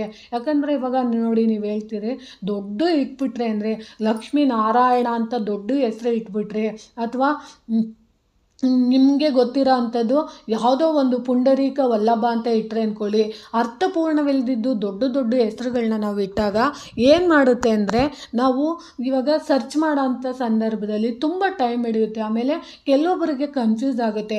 ಅದಕ್ಕೋಸ್ಕರ ನೀವು ಯಾವುದೇ ರೀತಿ ಯೂಟ್ಯೂಬ್ ಚಾನಲ್ ಕ್ರಿಯೇಟ್ ಮಾಡೋ ಅಂಥ ಹೊಸಬ್ರಾಗಿರ್ಬೋದು, ಖಂಡಿತವಾಗ್ಲೂ ಆ ರೀತಿ ಹೆಸರುಗಳನ್ನ ಇಡಬೇಡಿ. ನಾವು ಇಡೋವಂಥ ನೇಮ್ಗಳು ಚಿಕ್ಕದಾಗಿರಬೇಕು, ಚೊಕ್ಕವಾಗಿರಬೇಕು, ಸ್ವೀಟ್ ಆಗಿರಬೇಕು. ಬೇಗ ನಾವು ಇವಾಗ ಹೆಸ್ರು ಹಾಕಿದ ತಕ್ಷಣ ಚಾನಲ್ ಓಪನ್ ಆಗೋ ಅಂಥದ್ದನ್ನ ನಾವು ತಿಳ್ಕೊಂಡಿದ್ದು ನಾವು ಆ ರೀತಿ ಹೆಸರನ್ನು ನಾವು ಕ್ರಿಯೇಟ್ ಮಾಡಿ ಹಾಕಬೇಕಾಗುತ್ತೆ. ಅದಾದಮೇಲೆ ನಾವು ಏನು ಮಾಡಬೇಕು ಅಂದರೆ, ಮುಖ್ಯವಾಗಿ ನಾವು ಯೂಟ್ಯೂಬ್ ಚಾನಲ್ ಕ್ರಿಯೇಟ್ ಮಾಡಿದ ನಂತರ, ಇವಾಗ ನಾವೊಂದು ಹೆಸರನ್ನ ಇಟ್ಟಿದ ನಂತರ ನಾವು ಏನು ಮಾಡಬೇಕು ಅಂದರೆ, ಯಾವೊಂದು ವಿಷಯದ ಬಗ್ಗೆ ನಾವು ಮಾತಾಡ್ತಾ ಇದ್ದೀವಿ ಅನ್ನೋದು ನಮಗೆ ಪರಿಪೂರ್ಣವಾಗಿ ಜ್ಞಾನ ಇರಬೇಕಾಗುತ್ತೆ. ಯಾಕಂದರೆ ಇವಾಗ ಒಂದು ಸೌಂದರ್ಯದ ಬಗ್ಗೆ ನಾವು ಮಾತಾಡ್ತಿದ್ದೀವಿ ಅಂತಂದರೆ, ನಾವು ಆ ಸೌಂದರ್ಯದ ಬಗ್ಗೆ ಮಾತಾಡೋದು ನಮಗೆ ನಿಜವಾಗ್ಲೂ ಒಳ್ಳೆ ಕಂಟೆಂಟ್ ಆಗಿರಬೇಕು. ಆ ಕಂಟೆಂಟ್ ಬಗ್ಗೆ ನಾವು ಮಾತಾಡ್ತಿದ್ದೀವಿ ಅಂದಮೇಲೆ ಅದ್ರ ಬಗ್ಗೆ ನಮಗೂ ಸಹ ಮಾಹಿತಿ ಇದ್ದರೆ ತುಂಬಾ ಒಳ್ಳೆಯದು. ಯಾಕಂದರೆ ಇವಾಗ ಎಲ್ಲರೂ ಮಾಡ್ತಾರೆ ಅಂತ ಹೇಳಿ ನಾವು ಬೇರೆಯವರು ಹೇಳಿದ್ದೇ ವಿಚಾರಗಳನ್ನ ನಾವು ಹೇಳ್ಕೊಂಡು ಹೋದಾಗ ಖಂಡಿತವಾಗ್ಲೂ ನಮಗೆ ಒಳ್ಳೆ ವ್ಯೂಸ್ ಬರೋದಿಲ್ಲ. ಅದರಲ್ಲೂ ಮುಖ್ಯವಾಗಿ ನೀವು ತಂಬೇಲ್ನ ನೀವು ಹಾಕೋ ಅಂಥದ್ದನ್ನ ಖಂಡಿತವಾಗ್ಲೂ ಚೆನ್ನಾಗಿ ಕಲ್ತಿರಬೇಕು. ಯಾಕಂದರೆ ಮುಖ್ಯವಾಗಿ ನಾವು ಕ್ರಿಯೇಟ್ ಮಾಡೋವಂಥ ಚಾನಲ್ಗೆ ನಾವು ತಂಬೇಲ್ನ ಎಷ್ಟು ಚೆನ್ನಾಗಿ ಹಾಕ್ತೀವೋ ಅದ್ರ ಮೇಲೆ ನಮಗೆ ಡಿಪೆಂಡ್ ಆಗಿರುತ್ತೆ. ನಮ್ಮ ಚಾನಲ್ನ ನೋಡುಗರ ಮನಸ್ಸನ್ನು ನಾವು ಅಟ್ರಾಕ್ಟಿವ್ ಮಾಡೋ ಅಂಥ ಕ್ರಿಯೇಟಿವಿಟಿ ಇರಬೇಕು. ಯಾವಾಗಲೂ ಅಷ್ಟೇ, ನಾವು ಒಂದು ತಂಬೇಲ್ನ ನಾವು ಸರಿಯಾಗಿ ಹಾಕಲಿಲ್ಲ ಅಂದರೆ ನಮಗೆ ಯಾವುದೇ ರೀತಿ ಒಳ್ಳೆ ವ್ಯೂಸು ಸಿಗೋದಿಲ್ಲ. ಅದರಲ್ಲೂ ಮುಖ್ಯವಾಗಿ ತಂಬೇಲ್ ಹಾಕುವಾಗ ಮುಖ್ಯವಾಗಿ ನಾವು ಮಾತಾಡಿರೋಂಥ ವಿಷಯದಕ್ಕೆ ಮಾತ್ರ ಸಂಬಂಧಪಟ್ಟಿರೋಂಥ ತಂಬೇಲ್ನ ಹಾಕಿದಾಗ ನಮಗೆ ಖಂಡಿತವಾಗ್ಲೂ ಒಳ್ಳೆ ವ್ಯೂಸ್ ಬರುತ್ತೆ. ಇವಾಗ ನಾವು ಯಾವುದೋ ಒಂದು ವಿಚಾರ ಮಾತಾಡಿ ನಾವು ಇನ್ಯಾವುದೋ ಒಂದು ತಂಬೇಲ್ನ ಹಾಕಿದಾಗ ಖಂಡಿತವಾಗ್ಲೂ ನಮಗೆ ಒಳ್ಳೆ ವ್ಯೂಸ್ ಸಿಗೋದಿಲ್ಲ. ಯಾಕಂದರೆ ಮುಖ್ಯವಾಗಿ ನಾವು ಏನು ವಿಷಯ ನಾವು ಮಾತಾಡಿದ್ದೀವಿ ಅಂತ ಅವ್ರಿಗೆ ಜನರಿಗೆ ರೀಚ್ ಆದಾಗ ಆ ತಂಬೇಲ್ ಅನ್ನೋದು ನಮಗೆ ಖಂಡಿತವಾಗ್ಲೂ ಹೆಲ್ಪ್ ಮಾಡುತ್ತೆ. ಅದರಲ್ಲೂ ಮುಖ್ಯವಾಗಿ ನಮಗೆ 1,000 ಜನ ಸಬ್ಸ್ಕ್ರೈಬರ್ ಆಗಬೇಕು ಅಂತಂದರೆ ನಾವು ಪ್ರಾರಂಭ ದಿನಗಳಲ್ಲಿ ಖಂಡಿತವಾಗ್ಲೂ ಕಷ್ಟಪಡಲೇಬೇಕಾಗುತ್ತೆ. ನೀವು ಯಾರೋ ಮಾಡಿರೋ ವೀಡಿಯೋಸ್ನ ನಾವು ಏನಾದರೂ ಎತ್ಕೊಂಡು, ಇವಾಗ ಒಂದು ಚಾನಲಲ್ಲಿ ಬೇಕಾದಷ್ಟು ವೀಡಿಯೋಸ್ ಇರುತ್ತೆ, ಅವರು ಮಾಡಿದಂಥ ವೀಡಿಯೋನ ನಾವು ತಗೊಂಡು ಡೌನ್ಲೋಡ್ ಮಾಡಿ ನಾವು ಏನಾದ್ರೂ ಅದನ್ನು ನಾವು ನಮ್ಮ ಚಾನಲಲ್ಲಿ ಪ್ರಸಾರ ಮಾಡಿದ್ದೆ ಆದರೆ, ಅಥವಾ ನಾವು ಆ ವೀಡಿಯೋಸ್ನ ಎತ್ಕೊಂಡು ನಮ್ಮ ಚಾನಲಲ್ಲಿ ವೀಡಿಯೋ ಹಾಕ್ಕೊಂಡಿದ್ದೆ ಆದರೆ ಖಂಡಿತವಾಗ್ಲೂ ನಮಗೆ ನೋಟಿಫಿಕೇಷನ್ ಬರುತ್ತೆ, ಕಾಪಿರೈಟ್ ಬರುತ್ತೆ, ನಮ್ಮ ಚಾನಲ್ ಬ್ಯಾನ್ ಆಗೋಂಥ ಚಾನ್ಸಸ್ ಕೂಡ ಇರುತ್ತೆ. ಯಾಕಂದರೆ ನಾವು ಬೇರೆಯವ್ರ ವಿಡಿಯೋನ ಯಾವುದೇ ಕಾರಣಕ್ಕೂ ತಗೊಳ್ಳೋ ಹಾಗಿರಲ್ಲ. ಯಾಕಂದರೆ ಅದಕ್ಕೆ ಅದರದೇ ಆದ ರೀತಿ ನೀತಿಗಳಿರುತ್ತೆ. ನಾವು ಯಾವುದೇ ಒಂದು ವಿಡಿಯೋನ ಅಪ್ಲೋಡ್ ಮಾಡಬೇಕು ಅಂದರೆ ನಮ್ಮದೇ ಆದ ರೀತಿಲಿ ನಮಗೆ ಗೊತ್ತಿರೋಂಥ ವಿಷಯಗಳ ಬಗ್ಗೆ ಮಾತ್ರ ತಿಳ್ಕೊಂಡು ನಾವು ವಿಡಿಯೋನ ಅಪ್ಲೋಡ್ ಮಾಡಬೇಕಾಗುತ್ತೆ. ನೀವು ಇಲ್ಲ ಬೇರೆಯವ್ರ ವಿಡಿಯೋಸ್ ನಾವು ತೊಗೊಂಡು ಹಾಕೊಂಡ್ರೆ ಏನು ಗೊತ್ತಾಗಲ್ಲ ಅಂತ ನೀವು ಅಂದ್ಕೊಂಡಿರ್ತೀರ, ಅದು ಖಂಡಿತವಾಗ್ಲೂ ತಪ್ಪಾಗುತ್ತೆ. ನಿಮಗೆ ಮುಂದಿನ ದಿನಗಳಲ್ಲಿ ನೋಟಿಫಿಕೇಷನ್ ಬರುತ್ತೆ. ಅದರಲ್ಲೂ ಮುಖ್ಯವಾಗಿ ನೀವು ಸ್ಟಾರ್ಟಿಂಗಲ್ಲಿ ಏನಾದ್ರೂ ನೀವು ಚಾನಲ್ನ ಕ್ರಿಯೇಟ್ ಮಾಡಿದಂಥ ಸಂದರ್ಭಗಳಲ್ಲಿ ನೀವೇನಾದರೂ ಬೇರೆಯವ್ರ ವೀಡಿಯೋಸ್ ತೆಗೆದು ನೀವು ಚಾನಲ್ಗೆ ಅಪ್ಲೋಡ್ ಮಾಡಿದ್ರೆ ಕಾಪಿರೈಟ್ ಅನ್ನೋದು ನಿಮಗೆ ಬರುತ್ತೆ. ಆವಾಗ ನಿಮಗೆ ಚಾನಲ್ಲು ಮತ್ತೆ ನಿಮಗೆ ಹೊರ್ಟೋಗೋಂಥ ಚಾನ್ಸಸ್ ಇರುತ್ತೆ, ಅಂದರೆ ಬ್ಯಾನ್ ಆಗೋ ಚಾನ್ಸಸ್ ಇರುತ್ತೆ. ಅದಕ್ಕೋಸ್ಕರ ನೀವು ಫಸ್ಟು ನೀವು ಈ ವಿಷಯಗಳನ್ನೆಲ್ಲ ತಿಳ್ಕೊಂಡಿರಬೇಕು. ಬೇರೆಯವ್ರ ವಿಡಿಯೋಸು ಯಾವುದೇ ಕಾರಣಕ್ಕೂ ಡೌನ್ಲೋಡ್ ಮಾಡ್ಕೊಬಾರ್ದು, ಅದನ್ನು ನೀವು ಖಂಡಿತವಾಗ್ಲೂ ಹಾಕ್ಕೊಬಾರ್ದು. ಆಮೇಲೆ ಮುಖ್ಯವಾಗಿ ನೀವು ಇವಾಗ ಬೇರೆ ಬೇರೆ ಸಾಂಗ್ಗಳೆಲ್ಲ ಹಾಕಿ ನೀವು ವೀಡಿಯೋಸ್ ಎಲ್ಲ ಹಾಕ್ತಾ ಇರ್ತೀರ. ಆ ಥರದ್ದು ನೀವು ವೀಡಿಯೋಸ್ ಎಲ್ಲ ಹಾಕಿದಾಗ ಏನಾಗುತ್ತೆ ಅಂದರೆ, ನೀವು ಸಾಂಗ್ಗಳು ಹಾಕಿ ವೀಡಿಯೋಸ್ ಹಾಕಿದಾಗ ನಿಮಗೆ ಕಾಪಿರೈಟ್ ಕೂಡ ಬರುತ್ತೆ. ಆಮೇಲೆ ನಿಮ್ಗೆ ಏನಾಗುತ್ತೆ ಅಂದರೆ, ನೀವು ಪದೇ ಪದೇ ಬೇರೆಯವ್ರದ್ದು ಸಾಂಗ್ಗಳೆಲ್ಲ ನಾವು ಹಾಕ್ಕೊಂಡು ಚಾನಲ್ಗೆ ಹಾಕಿದಾಗ ಅದು ಕೂಡ ನಮಗೆ ಸಮಸ್ಯೆ ಆಗುತ್ತೆ. ಯಾವಾಗಲೂ ಅಷ್ಟೇ, ನಾವು ಬೇರೆಯವ್ರದ್ದು ಸಾಂಗ್ಗಳನ್ನ ಹಾಕ್ಕೊಂಡು ನಾವು ವಿಡಿಯೋ ಮಾಡಿದಾಗ ಅದಕ್ಕೂ ಅಷ್ಟೇ ಕಾಪಿರೈಟ್ ಬಂದಾದಮೇಲೆ ನಮಗೆ ಚಾನಲ್ಲು ಬ್ಯಾನ್ ಆಗೋಂಥ ಚಾನ್ಸಸ್ ಬರುತ್ತೆ. ಯಾಕಂದರೆ ಒಂದೇ ಸರಿ ನಾವು ಪದೇ ಪದೇ ಬೇರೆ ಸಾಂಗ್ಗಳನ್ನ ಹಾಕೋದ್ರಿಂದ ತಪ್ಪಾಗುತ್ತೆ. ಆಮೇಲೆ ಇನ್ನೇನು ಮಾಡಬೇಕು ಅಂದರೆ, ಮುಖ್ಯವಾಗಿ ನೀವು ಚಾನಲ್ನ ನೀವು ಕ್ರಿಯೇಟ್ ಮಾಡಿದ ನಂತರ ಮುಖ್ಯವಾಗಿ ನೀವು ಏನು ಮಾಡಬೇಕು ಅಂದರೆ, ಇದಿರುತ್ತಲ್ಲ ಏನು ಹೇಳಿ, ಮುಖ್ಯವಾಗಿ ನೀವು ಈ ತಂಬೇಲ್ಗಳನ್ನೆಲ್ಲ ಹಾಕ್ತಾ ಇರ್ತೀರಲ್ಲ, ತಂಬೇಲ್ ಹಾಕುವಾಗ ನೀವು ಅರ್ಧಂಬರ್ಧ ಹಾಕೋಕ್ಕೆ ಹೋಗ್ಬಾರ್ದು. ಯಾಕಂದರೆ ಈಗ ಒಂದು ಪರಿಪೂರ್ಣವಾಗಿ ಒಂದು ವಿಷಯಕ್ಕೆ ಅಂತ ನೀವು ಒಂದು ಫೋಟೋನ ಸೆಲೆಕ್ಟ್ ಮಾಡ್ಕೊಂಡಿರ್ತೀರ. ಆ ಫೋಟೋದ ಮೇಲೆ ನೀವು ಹಾಕೋವಂಥ ತಂಬೇಲು ಅರ್ಧಂಬರ್ಧ ಆಗಿರಬಾರ್ದು. ಅಂದರೆ ಇವಾಗ ಏನೋ ಹಾಕಬೇಕಲ್ಲ ಅಂತೇಳಿ, ಇವಾಗ ನಮ್ಮ ಮನೆಯಲ್ಲಿ ಒಂದು ಒಳ್ಳೆಯ ರುಚಿಯಾದ ಅಡುಗೆನ ನಾವು ಮಾಡಿದ್ದೀವಿ ಅಂತ ಒಂದು ಟೈಟ್ಲ್ ಕೊಡ್ತಾ ಇರ್ತೀವಿ ಅಂತ ಅಂದರೆ, ಆ ಟೈಟ್ಲನ್ನು ನಾವು ಬರೀಬೇಕು ಅನ್ನುವಾಗ ಪರಿಪೂರ್ಣವಾಗಿ ಆ ಪೇಜ್ ಪೂರ್ತಿಯಾಗಿ ಕಂಪ್ಲೀಟ್ ಆಗಿರಬೇಕು. ಅದರಲ್ಲೂ ಅರ್ಧಂಬರ್ಧ ನಾವು ಹಾಕಿದ್ದೆ ಆದರೆ ಅದು ಕೂಡ ನಮಗೆ ಅದು ಒಳ್ಳೆ ವ್ಯೂಸ್ಗೆ ಸಿಗೋದಿಲ್ಲ. ಅದನ್ನು ನಾವು ಗಮನದಲ್ಲೇ ಇಟ್ಕೊಬೇಕು. ಅದರಲ್ಲೂ ನಾವು ಯೂಟ್ಯೂಬ್ ಚಾನಲ್ನ ನಾವು ಮಾಡ್ತಾ ಇದ್ದೀವಿ ಅಂತ ಅಂದರೆ ಮುಖ್ಯವಾಗಿ ನಾವು ವಿಡಿಯೋಗಳು ನಮಗೆ ಅರ್ಥಪೂರ್ಣವಾಗಿರೋ ಅಂಥ ವಿಡಿಯೋನ ನಾವು ಹಾಕೋದ್ರ ಜೊತೆಗೆ ಕ್ರಿಯಾಶೀಲ ಆಗಿರೋ ಅಂಥ ವೀಡಿಯೋಸ್ನ ನಾವು ಅಪ್ಲೋಡ್ ಮಾಡಬೇಕಾಗುತ್ತೆ. ಅದರಲ್ಲೂ ಮುಖ್ಯವಾಗಿ ನಾವು ಯಾವಾಗಲೂ ಅಷ್ಟೇ ಯೂಟ್ಯೂಬಲ್ಲಿ ನಾವು ಕಾಲ ಕಳೀತಾ ಇರ್ತೀವಿ. ಪ್ರತಿಯೊಂದನ್ನು ನಾವು ನೋಡಿ ಕಾಲ ಕಳೆಯುವಂಥದ್ರಲ್ಲಿ ಮಕ್ಕಳುಗಳಿಗೆ ನೋಡ್ತಾ ಇರ್ತಾರೆ. ಮಕ್ಕಳುಗಳು ಸಹ ಯೂಟ್ಯೂಬ್ನ ಬಳಸ್ತಾ ಇರ್ತಾರೆ. ಅವ್ರ ಬಗ್ಗೆ ಕೂಡ ನಾವು ಗಮನ ಹರಿಸಿರ್ಬೇಕಾಗುತ್ತೆ. ಮಕ್ಕಳುಗಳಿಗೆ ನೋಡುವಂಥ ವೀಡಿಯೋಸ್ ಏನಾದರೂ ಅಪ್ಲೋಡ್ ಮಾಡ್ಬೋದು. ಅಕಸ್ಮಾತ್ ನೀವು ಅಶ್ಲೀಲಕರವಾದದ್ದು ವೀಡಿಯೋಸ್ ಇರ್ಬೋದು, ಅಥವಾ ನಿಮ್ಮ ಪರ್ಸ್ನಲ್ ಫೋಟೋಸ್ ಇರ್ಬೋದು, ಅಥವಾ ಪರ್ಸ್ನಲ್ ವೀಡಿಯೋಸ್ ಏನಾದರೂ ನೀವು ಅಪ್ಲೋಡ್ ಮಾಡಿದರೆ ಅದು ಶಿಕ್ಷಾರ್ಹ ಅಪರಾಧ ಆಗುತ್ತೆ. ಯಾಕಂದರೆ ನಾವು ಏನಾದ್ರೂ ನಾವು ಚಾನಲ್ ಕ್ರಿಯೇಟ್ ಮಾಡಿಬಿಟ್ಟಿದ್ದೀವಿ ಅಂತ ನಮ್ಮ ಮನಸ್ಸಿಚ್ಛೆ ಬಂದಂತೆ ನಮಗೆ ಗೊತ್ತಿರೋಂಥ ಪ್ರತಿಯೊಂದು ವೀಡಿಯೋಗಳನ್ನ ನಾವು ಅಪ್ಲೋಡ್ ಮಾಡೋಕ್ಕೆ ಖಂಡಿತವಾಗ್ಲೂ ಆಗೋದಿಲ್ಲ. ಇಂತಿಷ್ಟು ವೀಡಿಯೋಗಳನ್ನ ನಾವು ಮಾತ್ರ ಅಪ್ಲೋಡ್ ಮಾಡೋಕ್ಕೆ ನಮಗೆ ಚಾನಲ್ ಕಡೆಯಿಂದ ಅವಕಾಶ ಇರುತ್ತೆ. ಅಪ್ಪಿತಪ್ಪಿ ಕೂಡ ನಾವು ಚಾನಲ್ನ ಕ್ರಿಯೇಟ್ ಮಾಡಿಬಿಟ್ಟಿದ್ದೀವಿ ಅಂತ ಬೇಕಾದಷ್ಟು ವೀಡಿಯೋನ ಏನೇನೋ ಗೊತ್ತಿಲ್ಲದಿದ್ದ ವಿಚಾರಗಳು ಅಥವಾ ಏನಲ್ಲ ಅಶ್ಲೀಲಕರವಾದ ಫೋಟೋಸ್ ಇರ್ಬೋದು, ಅಶ್ಲೀಲಕರವಾದ ವಿಡಿಯೋಸ್ ಇರ್ಬೋದು, ಅದನ್ನು ನಾವು ಅಪ್ಲೋಡ್ ಮಾಡಿದ್ರೆ ಅದು ಅವ್ರಿಗೆ ಗೊತ್ತಾಗೋದಿಲ್ಲ ಅಂತ ನೀವು ಆ ರೀತಿ ಮಾಡಿದ್ರೆ ಖಂಡಿತವಾಗ್ಲೂ ಚಾನಲ್ ಕಡೆಯವರು ನಮಗೆ ಶಿಕ್ಷೆ ಅಂದರೆ ಅವರು ಪೊಲೀಸ್ ಕೇಸ್ ಕೂಡ ಮಾಡ್ಬೋದು. ಯಾಕಂದರೆ ನಾವು ಅಂದ್ಕೊಂಡಿರ್ತೀವಿ ಅದೆಲ್ಲ ಗೊತ್ತಾಗೋದಿಲ್ಲ ಸೋಷಿಯಲ್ ಮೀಡಿಯಾದಲ್ಲಿ ಅಂತ. ಇಲ್ಲ, ಖಂಡಿತವಾಗ್ಲೂ ಅದು ಅಪರಾಧ ಆಗುತ್ತೆ. ಯಾವಾಗಲೂ ಅಷ್ಟೇ ನಾವು ಸೋಷಿಯಲ್ ಮೀಡಿಯಾನ ನಾವು ಉಪಯೋಗಿಸ್ಕೊಳ್ಳುವಾಗ ಆ ಚಾನಲಲ್ಲಿ ನಮಗೆ ಚೈಲ್ಡ್ ಅಂದರೆ ಮಕ್ಕಳು ನೋಡ್ದಿರೋದಕ್ಕೆ ಒಂದು ಡಾಟಲ್ಲಿ ಲೈನ್ ಬರುತ್ತೆ. ಅದನ್ನು ನಾವು ಖಂಡಿತವಾಗ್ಲೂ ಕ್ಲಿಕ್ ಮಾಡಿ ಅದನ್ನು ಅನ್ಸಬ್ಸ್ಕ್ರೈಬ್ ಮಾಡಬೇಕು. ಅಂದರೆ ಅದನ್ನು ನಾವು ಟಿಕ್ ಮಾರ್ಕಲ್ಲಿ ಮಕ್ಕಳು ನೋಡಬಾರ್ದು ಅಂತ ಹೇಳಿ ನಾವು ಅದನ್ನು ಎಸ್ ಅಂತ ಓಕೆ ಕೊಡಬೇಕಾಗುತ್ತೆ. ಯಾಕಂದರೆ ನಾವು ಏನಾದರೂ ಆ ಮಕ್ಕಳುಗಳು ಆ ಥರದ ವಿಡಿಯೋಸ್ನ ನೋಡಿದಾಗ ಅದು ನಮಗೆ ಪ್ರಾಬ್ಲಮ್ ಆಗುತ್ತೆ. ಅಂದರೆ ನೀವು ಅಪ್ಲೋಡ್ ಮಾಡ್ತೀರಾ ಅಂತ ನಾನು ಹೇಳ್ತಿಲ್ಲ. ಯಾರಾದರೂ ಗೊತ್ತಿಲ್ಲದಿದ್ದಲೇ ಆ ರೀತಿ ಅಪ್ಲೋಡ್ ಮಾಡೋವಂಥ ವೀಡಿಯೋಸ್ಗಳೇನಾದರೂ ನಿಮಗೆ ಸಿಕ್ಕಿದೆ ಆದರೆ ಖಂಡಿತವಾಗ್ಲೂ ಮಾಡೋಕ್ಕೆ ಹೋಗಬೇಡಿ. ಅದನ್ನು ನಿಮಗೆ ಗಮನದಲ್ಲಿರಲಿ. ಆಮೇಲೆ ನೀವು ಏನು ಮಾಡ್ತೀರಾ ಅಂತ ಅಂದರೆ ಯೂಟ್ಯೂಬ್ ಚಾನಲ್ ಯಾವಾಗಲೂ ಅಷ್ಟೇನೆ ಮುಖ್ಯವಾಗಿ ನೀವು ಏನು ಮಾಡಬೇಕು ಅಂದರೆ ಅದರಲ್ಲೂ ನೀವು ಯಾವೊಂದು ವಿಷಯದ ಬಗ್ಗೆ ಮಾತಾಡ್ತಿದ್ದೀರಾ ಅನ್ನೋದು ಮೊದಲು ನಿಮಗೆ ಖಂಡಿತವಾಗ್ಲೂ ಗೊತ್ತಿರಬೇಕು.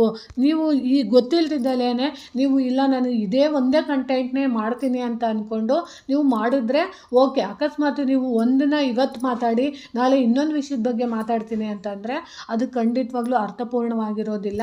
ಯಾವಾಗಲೂ ಅಷ್ಟೇ ಒಂದು ವಿಷಯದ ಬಗ್ಗೆ ನಿಮಗೆ ಪರಿಪೂರ್ಣವಾದ ಜ್ಞಾನ ಇದ್ದಾಗ ಮಾತ್ರ ನಾವು ಅದನ್ನು ಚಾನಲ್ನ ನಾವು ಕ್ರಿಯೇಟ್ ಮಾಡ್ಬೋದು. ಅದರಲ್ಲೂ ಮುಖ್ಯವಾಗಿ ನೀವು ಐಡೆಂಟಿಟಿಗೋಸ್ಕರ ನೀವು ಹಾಕೋಂಥ ಫೋಟೋ ಕೂಡ ಮತ್ತೆ ಬದಲಾಯಿಸೋಕೆ ಹೋಗ್ಬಿಡಿ. ಯಾಕಂದರೆ ಇವಾಗ ನೀವು ಒಂದು ಚಾನಲ್ನ ಕ್ರಿಯೇಟ್ ಮಾಡಿದ್ದೀರಾ ಅಂದ್ಕೊಳ್ಳಿ, ಆ ಚಾನಲಲ್ಲಿ ನೀವು ಇವಾಗ ಯಾವುದೋ ಒಂದು ಫೋಟೋನ ನೀವು ಹಾಕಿರ್ತೀರ. ಇವತ್ತು ನಾನು ನನ್ನ ಚಾನಲಲ್ಲಿ ಇವಾಗ ರಾಯರ ಬಗ್ಗೆ ನಾನು ಮಾತಾಡ್ತಾ ಇದ್ದೀನಿ. ಈಗ ನಾನು ರಾಯರ ಬಗ್ಗೆ ಸಂಬಂಧಪಟ್ಟಂಥ ಒಂದು ಫೋಟೋನ ಹಾಕಿದ್ದೀನಿ. ಅದನ್ನು ನಾವು ಮೇಂಟೈನ್ ಮಾಡೋ ಅಂಥದ್ದನ್ನ ಕಲಿಬೇಕಾಗುತ್ತೆ. ಯಾವಾಗಲೂ ನಾವು ಫೋಟೋನ ಚೇಂಜ್ ಮಾಡೋದ್ರಿಂದ ಖಂಡಿತವಾಗ್ಲೂ ನಮ್ಮನ್ನು ರೆಗ್ಯುಲರಾಗಿ ನೋಡೋವಂಥವ್ರಿಗೆ ಕನ್ಫ್ಯೂಸ್ ಆಗುತ್ತೆ. ಅದಕ್ಕೋಸ್ಕರ ನೀವು ಆ ರೀತಿ ತಪ್ಪುಗಳನ್ನ ಮಾಡೋಕ್ಕೆ ಹೋಗ್ಬಿಡಿ. ಅದರಲ್ಲೂ ಮುಖ್ಯವಾಗಿ ರೀಲ್ಸ್ನ ನೀವು ಮಾಡ್ತಾ ಇರ್ತೀರಾ. ರೀಲ್ಸ್ ಮಾಡೋವಂಥವ್ರು ಏನು ಮಾಡ್ತೀರಾ, ಒಳ್ಳೊಳ್ಳೆ ಸಾಂಗ್ಸ್ ಎಲ್ಲ ಇರುತ್ತೆ. ಆದರೆ ಸಿಕ್ಕಿದ ಸಾಂಗ್ಸ್ ಎಲ್ಲ ನಾವು ಹಾಕ್ಕೊಂಡು ಸಿಕ್ಕಿದ ಕಡೆ ಕೆಲವೊಂದಷ್ಟು ರೀಲ್ಸ್ಗಳನ್ನ ಒಂದೇ ದಿನಕ್ಕೆ 10-20 ಎಲ್ಲನೂ ನಾವು ಅಪ್ಲೋಡ್ ಮಾಡಿದ್ರೆ ಅದು ಕೂಡ ನಮಗೆ ಕಂಟಕ ಆಗುತ್ತೆ. ಯಾವಾಗಲೂ ಅಷ್ಟೇ ಇಂತಿಷ್ಟು ವೀಡಿಯೋಸ್ ಮಾತ್ರನೇ ಅಪ್ಲೋಡ್ ಮಾಡಬೇಕು. ಯಾಕಂದರೆ ಇದು ನನ್ನ ಎಕ್ಸ್ಪೀರಿಯೆನ್ಸ್ನ ನಾನು ಹೇಳ್ತೀನಿ. ನನಗೆ ಯಾರೋ ಒಬ್ರು ಹೇಳಿದ್ರು, ವೀಡಿಯೋಸ್ನ ಜಾಸ್ತಿ ಅಪ್ಲೋಡ್ ಮಾಡಿದ್ರೆ ಬೇಗ ಬೇಗ ವ್ಯೂಸ್ ಬರುತ್ತೆ ಅಂತ. ಕೆಲವೊಂದು ತಪ್ಪು ಮಾಹಿತಿಗಳನ್ನ ಕೆಲವೊಬ್ಬರು ಕೊಡ್ತಾರೆ. ಏನು ಮಾಡಿಬಿಡ್ತಾರೆ ಅಂದರೆ, ಪಾಪ ಹೊಸದಾಗಿ ಚಾನಲ್ನ ಕ್ರಿಯೇಟ್ ಮಾಡಿದವ್ರಿಗೆ ಗೊತ್ತಾಗೋದಿಲ್ಲ. ಅವ್ರು ಏನು ಮಾಡಿಬಿಡ್ತಾರೆ, ಬೇರೆಯವ್ರ ವೀಡಿಯೋಸ್ನ ನೋಡಿ ವ್ಯೂಸ್ ಬೇಗ ಬರಲಿ ಅಥವಾ ನಮ್ಮ ಚಾನಲ್ಗೆ ಒಳ್ಳೆ ಸಬ್ಸ್ಕ್ರೈಬರ್ ಸಿಗಲಿ ಅಂತ ಹೇಳ್ಬಿಟ್ಟು ಅವರು ಕೂಡ ಗೊತ್ತಿಲ್ಲದಿದ್ದಲ್ಲೇ ಏನು ಮಾಡ್ತಾರೆ, ಬೇಕು ಅಂತ ಚಾನಲ್ಗೆ ಬೇಕಾದಷ್ಟು ವೀಡಿಯೋನ ನಾವು ಅಪ್ಲೋಡ್ ಮಾಡೋಕ್ಕೆ ಹೋಗ್ತೀವಿ. ಆ ರೀತಿ ತಪ್ಪನ್ನು ನಾವು ಮಾಡಿದಾಗ ಖಂಡಿತವಾಗ್ಲೂ ನಮಗೆ ಚಾನಲ್ಲು ಬ್ಯಾನ್ ಆಗೋಂಥ ಚಾನ್ಸಸ್ ಇರುತ್ತೆ. ಅದಕ್ಕೋಸ್ಕರ ನಾನು ನಿಮಗೆ ಸ್ವತಃ ನನ್ನ ಎಕ್ಸ್ಪೀರಿಯೆನ್ಸೇ ಹೇಳ್ತೀನಿ. ನಮಗೆ ಗೊತ್ತಿರಲಿಲ್ಲ, ಕೆಲವೊಬ್ಬರು ಹೇಳಿದ್ರು ಅಂತ ಹೇಳಿ ನಾನು ಬೇಕಾದಷ್ಟು ವೀಡಿಯೋಸ್ನ ಅಪ್ಲೋಡ್ ಮಾಡಿದಾಗ ಅದು ಬ್ಯಾನ್ ಆಗೋಂಥ ಚಾನ್ಸಸ್ ಇರುತ್ತೆ. ಅದಕ್ಕೋಸ್ಕರ ನಾನು ನನ್ನ ಎಕ್ಸ್ಪೀರಿಯೆನ್ಸ್ ಹೇಳ್ತಿದ್ದೀನಿ. ದಯವಿಟ್ಟು ರೀಲ್ಸ್ ಆಗಿರ್ಬೋದು, ವೀಡಿಯೋಸ್ ಆಗಿರ್ಬೋದು ಲಿಮಿಟೆಡಲ್ಲಿ ಹಾಕಿ. ನಮಗೆ ಗೊತ್ತಿದೆ ಅಂದ್ಬಿಟ್ಟು ನಮ್ಮನ್ನು ಯಾರೂ ಕೇಳಲ್ಲ ಅಂತ ನಾವು ಬೇಕಾದಷ್ಟು ವೀಡಿಯೋಸ್ನ ಖಂಡಿತವಾಗ್ಲೂ ಅಪ್ಲೋಡ್ ಮಾಡಬಾರ್ದು. ಆಮೇಲೆ ನಮಗೆ ಯಾವುದೇ ಒಂದು ವೀಡಿಯೋಸ್ನ ನಾವು ಅಪ್ಲೋಡ್ ಮಾಡ್ತೀವಿ ಅಂದರೆ ಒಂದು ಪರ್ಟಿಕ್ಯುಲರ್ಲಿ ಒಂದು ಸಮಯ ಅನ್ನೋದನ್ನ ನಾವು ನಿರ್ಧಾರ ಮಾಡ್ಕೊಂಡಿರಬೇಕು. ಒಳ್ಳೆ ಅಂದರೆ ಇವತ್ತು ನಾವು ಬೆಳಗ್ಗೆ ನಾವು ವಿಡಿಯೋ ಹಾಕ್ತೀವಿ ಅಂತ ಅಂದರೆ ಪ್ರತಿದಿನ ನಾವು ಬೆಳಗ್ಗೆನೇ ವಿಡಿಯೋನ ಅಪ್ಲೋಡ್ ಮಾಡೋ ಅಂಥ ಅಭ್ಯಾಸನ ರೂಢಿಸ್ಕೊಬೇಕು. ಎಮರ್ಜೆನ್ಸಿಗೆ ಯಾವತ್ತಾದರೂ ಒಂದೊಂದು ದಿನ ನಮಗೆ ಆ ಕಡೆ ಈ ಕಡೆ ಆದಾಗ ಪರವಾಗಿಲ್ಲ. ಯಾವಾಗಲೂ ಅಷ್ಟೇ ಒಂದು ಶಿಸ್ತಾಗಿ ನಾವು ಯೂಟ್ಯೂಬ್ ಚಾನಲಲ್ಲಿ ಮೇಂಟೈನ್ ಮಾಡಿದಾಗ ಅದರಿಂದ ನಮಗೆ ಖಂಡಿತವಾಗ್ಲೂ ಒಳ್ಳೆ ವ್ಯೂಸು ಮತ್ತು ಒಳ್ಳೆ ಸಬ್ಸ್ಕ್ರೈಬರು ಖಂಡಿತವಾಗ್ಲೂ ಸಿಗ್ತಾರೆ. ಆಮೇಲೆ ನೀವು ಏನು ಮಾಡಬೇಕು ಅಂದರೆ, ಯಾವಾಗಲೂ ಅಷ್ಟೇ ಯೂಟ್ಯೂಬ್ ಚಾನಲ್ ನಾವು ಮಾಡ್ತೀವಿ ಅಂತ ಅಂದರೆ ಮುಖ್ಯವಾಗಿ ನಾವು ಚಾನಲ್ ಕಡೆ ಅಂತ ಬರೋಂಥ ಅವರು ಕೆಲವೊಂದು ಕಂಡೀಷನ್ಸ್ನ ಹಾಕಿರ್ತಾರೆ. ಆ ಕಂಡೀಷನ್ಗಳನ್ನ ನಾವು ಖಂಡಿತವಾಗ್ಲೂ ಒಪ್ಕೊಂಡಿರಬೇಕು. ಯಾಕಂದರೆ ನೋಡಿ, ಇವಾಗ 1,000 ಜನ ನಮಗೆ ಸಬ್ಸ್ಕ್ರೈಬರ್ ಆಗಲೇಬೇಕಾಗುತ್ತೆ. 1,000 ಜನ ಸಬ್ಸ್ಕ್ರೈಬರ್ ಆಗಿ 1,00,000 ವ್ಯೂಸ್ ಆಗಿ 4 ಅವರ್ಸ್ ವಾಚ್ ಅವರ್ ಟೈಮಿಂಗ್ಸ್ ಆದ ನಂತರನೇ ನಮಗೆ ಮಾನಿಟೈಸೇಷನ್ ಅನ್ನೋದು ಸ್ಟಾರ್ಟ್ ಆಗುತ್ತೆ. ಅಲ್ಲಿವರೆಗೂ ಖಂಡಿತವಾಗ್ಲೂ ನಾವೇನೇ ಮಾಡಿದ್ರೂ ಅದರಲ್ಲೂ ನಮಗೆ ದುಡ್ಡು ಬರೋದಿಲ್ಲ. ಆಮೇಲೆ ಏನು ಅಂದ್ಕೊಂಡಿದ್ದೀರಾ ಅಂತಂದರೆ, 1,00,000 ಆಗಿಬಿಟ್ಟಿದೆ ಅಥವಾ 1,000 ನಮಗೆ ಸಬ್ಸ್ಕ್ರೈಬರು ಆಗಿಬಿಟ್ಟಿದ್ದಾರೆ ಅಥವಾ ನಮಗೆ ವಾಚ್ ಅವರ್ ಟೈಮಿಂಗ್ಸ್ ಆಗಿದೆ ಅಂತ ನೀವು ಅಂದ್ಕೊಂಡಿದ್ರು ಕೆಲವೊಬ್ಬರಿಗೆ ಅದರಿಂದ ಅಪ್ರೂವಲ್ ಆಗಿ ಯಾವುದೇ ರೀತಿ ಚಾನಲ್ ಕಡೆಯಿಂದ ನಿಮಗೆ ಏನು ಬಂದಿರಲ್ಲ. ಯಾಕೆ ಅಂದರೆ ಕೆಲವೊಂದು ಟೈಮ್ಗಳಲ್ಲಿ ಏನು ಮಾಡ್ತಾರೆ ಅಂದರೆ, ನಮ್ಮ ಚಾನಲ್ನಲ್ಲಿ ನಾವು ಹಾಕಿರೋಂಥ ವೀಡಿಯೋಗಳು ಕ್ಲಾರಿಟಿ ಮತ್ತು ಅವರು ಹೇಳಿರೋಂಥ ಕಂಡೀಷನ್ಗಳನ್ನ ನಾವು ಎಷ್ಟು ಚೆನ್ನಾಗಿ ಉಪಯೋಗಿಸ್ಕೊಂಡು ಮಾಡಿದ್ದೀವಿ ಅಂತ ನೋಡಿ ಅದ್ರ ಮೇಲೆ ಡಿಪೆಂಡ್ ಮಾಡಿ ಅವರು ನಮಗೆ ಚಾನಲ್ ಕಡೆಯಿಂದ ಅಪ್ರೂವಲ್ನ ಕಳಿಸ್ತಾರೆ. ಅದನ್ನು ನಾವು ಮೊದಲಿಗೆ ನಾವು ಅರ್ಥ ಮಾಡ್ಕೊಬೇಕು. ಅದನ್ನು ನಾವು ಅರ್ಥ ಮಾಡ್ಕೊಂಡಲೆ ನಾವು ನಮ್ಮ ಇಷ್ಟ ಬಂದಂಗೆ ನಾವು ಯೂಟ್ಯೂಬಲ್ಲಿ ಎಲ್ಲ ವೀಡಿಯೋಸ್ನ ಅಪ್ಲೋಡ್ ಮಾಡ್ತೀವಿ ಅಂದರೆ ಅದು ಖಂಡಿತವಾಗ್ಲೂ ತಪ್ಪಾಗುತ್ತೆ. ನಿಮಗೆ ಚಾನಲ್ ಕ್ರಿಯೇಟ್ ಮಾಡಿದ ನಂತರ ನೀವು ಯಾವಾಗಲೂ ಅಷ್ಟೇನೆ ನೀವು ಯಾವುದೇ ಒಂದು ವಿಚಾರದ ಬಗ್ಗೆ ನೀವು ಮಾತಾಡ್ತಿದ್ದೀನಿ ಅಂತ ಅಂದಾದಮೇಲೆ ಇಷ್ಟು ಸಮಯ ಅಂತ ಮಾತ್ರ ಮಾತಾಡಬೇಕಾಗುತ್ತೆ. ನೀವು ಎಷ್ಟೋ ಸಮಯನ ಈಗ 4 ಗಂಟೆ 5 ಗಂಟೆ ಆ ರೀತಿ ಎಲ್ಲ ಖಂಡಿತವಾಗ್ಲೂ ಮಾತಾಡೋಕ್ಕಾಗೋದಿಲ್ಲ. ನಿಮಗೆ ಒಂದಿಷ್ಟು ಸಮಯ ಅಂತ ಇರುತ್ತೆ, ಲಿಮಿಟೆಡ್ ಸಮಯ ಇರುತ್ತೆ. ಆ ಲಿಮಿಟೆಡ್ ಸಮಯದಲ್ಲಿ ಮಾತ್ರ ನಾವು ಮಾತನಾಡಿ ನಾವು ಮುಗಿಸ್ಬೇಕಾಗುತ್ತೆ. ಈ ರೀತಿ ನಾವು ಯೂಟ್ಯೂಬ್ ಚಾನೆಲ್ ಮಾಡುವಾಗ ನಾವು ಈ ರೀತಿ ಎಲ್ಲನೂ ನಾವು ಯೋಚನೆ ಮಾಡಿ ನಾವು ಚಾನಲ್ನ ನಾವು ಕ್ರಿಯೇಟ್ ಮಾಡಬೇಕಾಗುತ್ತೆ. ಸೋಷಿಯಲ್ ಮೀಡಿಯಾ ಅನ್ನೋದು ಖಂಡಿತವಾಗ್ಲೂ ನಮಗೆ ತುಂಬಾ ಹೆಲ್ಪು ಮಾಡುತ್ತೆ. ಅದರಿಂದ ಕೆಲವೊಬ್ಬರಿಗೆ ಕೆಟ್ಟದ್ದು ಆಗಿದೆ.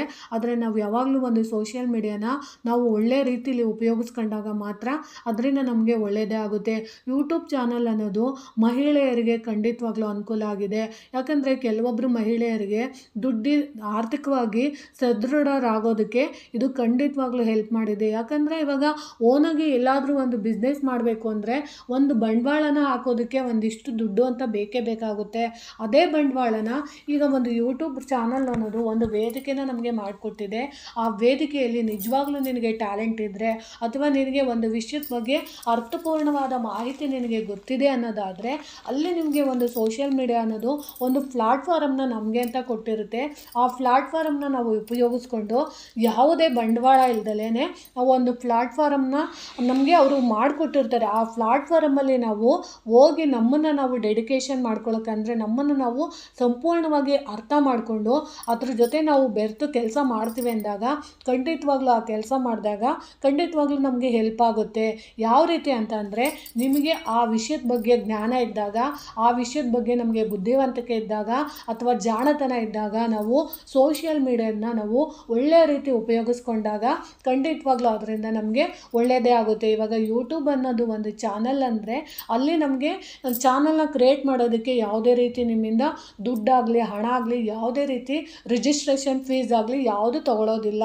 ಅಲ್ಲಿ ತಗೊಳ್ಳೋದು ಏನು ಅಂತಂದರೆ ನಿಮ್ಮ ಹೆಸರು, ID, ನಿಮ್ಮ ಡೇಟ್ ಆಫ್ ಬರ್ತು, ನಿಮ್ಮದು ಐಡೆಂಟಿಟಿ, ಫೋನ್ ನಂಬರು ಎಲ್ಲನೂ ತೊಗೊಂಡು ನಿಮಗೆ ಒಂದು ಚಾನಲ್ ಅಂತ ಅಂದಾಗ ಅದು ಒಂದು ಕ್ರಿಯೇಟಿವಿಟಿ ಆಗುತ್ತೆ. ಕ್ರಿಯೇಟ್ ಆದ ನಂತರ ನಾವು ಅದನ್ನು ಉಳಿಸ್ಕೊಳ್ಳೋದು ನಮ್ಮ ಕೆಪಾಸಿಟಿ ಅಂದರೆ ನಮ್ಮ ಜ್ಞಾನದ ಮೇಲೆ ನಿಂತಿರುತ್ತೆ. ಯಾಕಂದರೆ ನೀವು ಯಾವ ವಿಡಿಯೋಸ್ ಹಾಕಿದ್ರೆ ಜನ ಇಷ್ಟಪಡ್ತಾರೆ ಅನ್ನೋದು ಮೊದಲು ನಿಮಗೆ ಗೊತ್ತಿರಬೇಕು, ಅದ್ರ ಬಗ್ಗೆ ಜ್ಞಾನ ಇರಬೇಕು.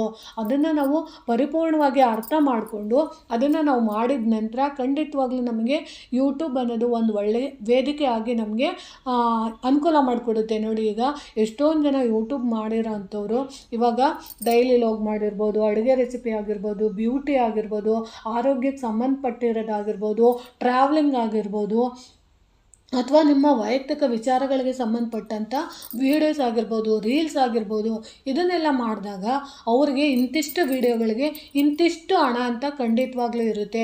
ಆಯಾ ಚಾನಲಲ್ಲಿ ಪ್ರಸಾರ ಆಗುವಂಥ ಒಂದಷ್ಟು ವಿಷಯಗಳಿಗೆ ಸಂಬಂಧಪಟ್ಟಂಥದ್ದಕ್ಕೆ ಇಷ್ಟಿಷ್ಟು ಹಣ ಅಥವಾ ಇಷ್ಟಿಷ್ಟು ದುಡ್ಡು ಅಂತ ಇರುತ್ತೆ. ಅದನ್ನು ಅವರು ಚಾನಲ್ ಕಡೆಯಿಂದ ಸಿಗುತ್ತೆ. ಅದೆಲ್ಲ ಎಲ್ಲಿ ಸಿಗುತ್ತೆ ಅಂದರೆ ಒಂದು ಸೋಷಿಯಲ್ ಮೀಡಿಯಾ ಅನ್ನೋದು ಒಂದು ಪ್ಲಾಟ್ಫಾರ್ಮು ನಮಗೆ ಅನುಕೂಲ ಮಾಡಿಕೊಟ್ಟಿದೆ. ಅದನ್ನು ನಾವು ಒಳ್ಳೆ ರೀತಿಲಿ ಉಪಯೋಗಿಸ್ಕೊಂಡಾಗ ಮಾತ್ರನೇ ನಮಗೆ ಅದರಿಂದ ಹೆಲ್ಪ್ ಆಗುತ್ತೆ. ಅದನ್ನು ಬಿಟ್ಟು ನಾವು ಈ ಸೋಷಿಯಲ್ ಮೀಡಿಯಾದಲ್ಲಿ ಏನೇನೋ ಬೇರೆ ಬೇರೆದು ಆ್ಯಕ್ಟಿವಿಟೀಸ್ ಇರುತ್ತೆ, ಅದನ್ನು ನಾವು ಯಾವತ್ತೂ ಅಷ್ಟೇ ಕೆಟ್ಟದಕ್ಕೆ ನಾವು ಸೋಷಿಯಲ್ ಮೀಡಿಯಾನ ಬಳಸ್ಕೊಳ್ಳೋಕೆ ಹೋಗಬಾರ್ದು. ಸೋಷಿಯಲ್ ಮೀಡಿಯಾ ಅನ್ನೋದು ಇವಾಗಿನ ಯೂತ್ಗೆ ತುಂಬಾ ಹೆಲ್ಪ್ ಆಗುತ್ತೆ. ಇವಾಗ ನೋಡಿ, ಎಷ್ಟೊಂದು ಜನರಿಗೆ ಮೊದಲಿಗೆ ದುಡಿಬೇಕು ಅಂತಂದರೆ ಒಳ್ಳೆ ಆಫೀಸ್ಗೆ ಹೋಗಬೇಕಾಗಿತ್ತೆ, ಅಲ್ಲೇ ಹೋಗಿ ದುಡಿಬೇಕು ಅನ್ನೋದಿತ್ತು. ಇವಾಗಿಲ್ಲ. ನಿಮ್ಮಲ್ಲಿ ಏನಾದರೂ ಕ್ರಿಯೇಟಿವಿಟಿ ಅನ್ನೋದಿದ್ದರೆ, ಇವಾಗ ಎಷ್ಟೊಂದು ಜನ ರೀಲ್ಸ್ ಎಲ್ಲ ಮಾಡ್ತಾರೆ. ರೀಲ್ಸ್ ಅಂತ ಮಾಡಿದಾಗ ಅವರಿಗೆ ಒಳ್ಳೊಳ್ಳೆ ಗೊತ್ತಿರೋ ಅಂಥದ್ದು ಮ್ಯೂಸಿಕ್ ಹಾಕ್ಬೋದು ಅಥವಾ ಡ್ಯಾನ್ಸ್ ಹಾಕ್ಬೋದು, ಆ ಥರದ್ದೆಲ್ಲ ಹಾಕಿ ರೀಲ್ಸ್ ಮಾಡಿದಾಗ ಅವ್ರಿಗೆ ಒಳ್ಳೆ ದುಡ್ಡು ಸಹ ಸಿಗ್ತಾ ಇದೆ. ಈ ಥರದನ್ನು ನಾವು ಸೋಷಿಯಲ್ ಮೀಡಿಯಾದಲ್ಲಿ ನಮಗೆ ಅನುಕೂಲ ಆಗೋಂಥದ್ದನ್ನ ನಾವು ಯೂಟ್ಯೂಬ್ ಕಡೆಯಿಂದ ನಾವು ಪಡ್ಕೊಬೋದು ಅಂತ ತಿಳಿಸ್ಕೊಡ್ತೀನಿ. ಸ್ನೇಹಿತರೆ, ಮುಖ್ಯವಾಗಿ ನೀವು ಯೂಟ್ಯೂಬ್ ಚಾನಲ್ ಕ್ರಿಯೇಟ್ ಮಾಡೋರು ನಿಮಗೆ ಜಾಗೃತ ಮನಸ್ಸಿರಬೇಕು. ಅದರಲ್ಲೂ ಮುಖ್ಯವಾಗಿ ಕ್ರಿಯೇಟಿವಿಟಿ ಇರಬೇಕು, ಜ್ಞಾನ ಇರಬೇಕು, ಬುದ್ಧಿಶಕ್ತಿ ಇರಬೇಕು. ಅದರಲ್ಲೂ ಮುಖ್ಯವಾಗಿ ನಾವು ಮಾಡೋವಂಥ ಚಾನಲ್ ಬಗ್ಗೆ ನಮಗೆ ಆತ್ಮವಿಶ್ವಾಸ ಅನ್ನೋದು ಖಂಡಿತವಾಗ್ಲೂ ಇರಬೇಕು, ತಾಳ್ಮೆ ಇರಬೇಕು. ಅದರಲ್ಲೂ ನೀವು ಚಾನಲ್ನ ಕ್ರಿಯೇಟ್ ಮಾಡುವಾಗ ನಾನು ಹೇಳ್ಕೊಟ್ಟಿರೋ ಅಂಥ ಮೆಥಡಲ್ಲಿ ಖಂಡಿತವಾಗ್ಲೂ ಮಾಡಿ. ಮುಖ್ಯವಾಗಿ ನೀವು ID ಕ್ರಿಯೇಟ್ ಮಾಡ್ಕೊಂಡಿರಬೇಕು, ಅದರಲ್ಲಿ ಪಿನ್ ಕೋಡ್ ಬರೋ ಅಂಥದ್ದನ್ನ ಬರೆದು ಇಟ್ಕೊಂಡಿರಬೇಕು, ನಿಮಗೆ ಗೊತ್ತಿರೋಂಥ ವಿಷಯದ ಬಗ್ಗೆ ಪರಿಪೂರ್ಣವಾಗಿ ಮಾತಾಡಬೇಕು. ಆಮೇಲೆ ನೀವು ಚಾನಲ್ಗೆ ಇಡೋವಂಥ ನೇಮು ಮುಖ್ಯವಾಗಿ ಒಳ್ಳೆ ನೇಮನ್ನು ಸೆಲೆಕ್ಟ್ ಮಾಡಿಕೊಂಡು ಇಟ್ಟಿರಬೇಕು. ಪದೇ ಪದೇ ನೇಮನ್ನು ನೀವು ಚೇಂಜ್ ಮಾಡಬಾರ್ದು. ಅದರಲ್ಲೂ ಫೋಟೋ ಕೂಡ ನೀವು ಚೇಂಜ್ ಮಾಡಬಾರ್ದು. ಅದರಲ್ಲೂ ನೀವು ತಂಬೇಲ್ನ ನೀವು ಕರೆಕ್ಟಾಗಿ ಹಾಕಬೇಕು, ತಾಳ್ಮೆ ಇರಬೇಕು. ಇಷ್ಟು ನೀವು ಮಾಡಿದ್ರೆ ಖಂಡಿತವಾಗ್ಲೂ ನೀವು ಒಬ್ಬ ಒಳ್ಳೆ ಯೂಟ್ಯೂಬರ್ ಆಗ್ಬೋದು ಅಂತ ನಾನು ತಿಳಿಸ್ಕೊಡ್ತೀನಿ. ಇಂಥದ್ದೇ ವಿಷಯ ಮಾತಾಡಬೇಕು ಅಂತೇನಿಲ್ಲ. ನಿಮಗೆ ಯಾವೊಂದು ವಿಷಯದ ಬಗ್ಗೆ ಪರಿಪೂರ್ಣವಾಗಿ ಜ್ಞಾನ ಇರುತ್ತೋ ಅದನ್ನು ನೀವು ಖಂಡಿತವಾಗ್ಲೂ ಯೂಟ್ಯೂಬಲ್ಲಿ ವಿಡಿಯೋನ ನೀವು ಅಪ್ಲೋಡ್ ಮಾಡ್ಬೋದು ಅಂತ ತಿಳಿಸ್ಕೊಡ್ತೀನಿ. ಸ್ನೇಹಿತರೆ, ನನಗೆ ಗೊತ್ತಿರೋಷ್ಟು ಪುಟ್ಟ ಮಾಹಿತಿ ತಿಳಿಸ್ಕೊಟ್ಟಿದ್ದೀನಿ. ಆಮೇಲೆ ಮುಂದಿನ ದಿನಗಳಲ್ಲಿ ನಾನು ಮುಂದಿನ ವಿಡಿಯೋದಲ್ಲೇ ತಿಳಿಸ್ಕೊಡ್ತೀನಿ ಯೂಟ್ಯೂಬ್ನ ಯಾವ ರೀತಿ ನಾವು ಕ್ರಿಯೇಟ್ ಮಾಡಬೇಕು ಅನ್ನೋದ್ರ ಬಗ್ಗೆನೂ ನಾನು ನಿಮಗೆ ತಿಳಿಸ್ಕೊಡ್ತೀನಿ. ಸ್ನೇಹಿತರೆ, ಈ ವಿಡಿಯೋ ನಿಮಗೆ ಇಷ್ಟ ಆಗಿದ್ದರೆ ದಯವಿಟ್ಟು ನನ್ನ ಚಾನಲ್ನ ಸಬ್ಸ್ಕ್ರೈಬ್ ಮಾಡ್ಕೊಂಡು ನೋಡಿ, ಹೆಚ್ಚು ವಿಡಿಯೋನ ಶೇರ್ ಮಾಡಿ ಮತ್ತು ಲೈಕ್ ಮಾಡಿ. ಹೊಸದಾಗಿ ಯಾರಾದರೂ ನೋಡ್ತಿದ್ರೆ ದಯವಿಟ್ಟು ಸಬ್ಸ್ಕ್ರೈಬ್ ಮಾಡ್ಕೊಂಡು ನೋಡಿ ಅಂತ ತಿಳಿಸ್ತೀನಿ. ಪ್ರೀತಿಯ ಧನ್ಯವಾದಗಳು ಸ್ನೇಹಿತರೆ.